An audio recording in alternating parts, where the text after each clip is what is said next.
দেখুন সবাই বলছে ভোডাফোনের প্রবলেম হচ্ছে, ভোডাফোন কিন্তু দেখুন ভিআই এখানে কিন্তু 5G চলছে।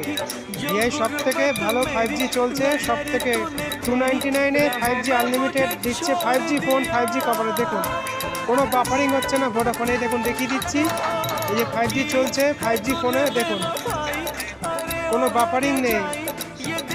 দেখুন ভোডাফোন 299-এর সব থেকে 299-এর সব থেকে কম রিচার্জে অন্য কোম্পানির থেকে 5G আনলিমিটেড দিচ্ছে। দেখুন কোনো বাফারিং নেই, কিন্তু ভোডাফোন কিন্তু আগের থেকে অনেকটা ঘুরে দাঁড়িয়েছে।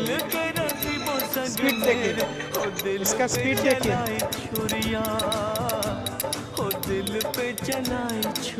ভোডাফোনের স্পিডটা দেখে নিন, স্পিড দেখুন, স্পিড দেখুন কত স্পিড, স্পিডটা দেখেছেন তো? ভোডাফোন ইউজ করুন, দেখুন দেখুন ভোডাফোনের স্পিড কতটাই যাচ্ছে। দেখুন ভোডাফোনের স্পিডটা দেখে নিন, স্পিড দেখে নিন কতটা স্পিড উঠেছে ভোডাফোনের। হ্যাঁ দেখুন, দেখুন টেস্টটা দেখুন।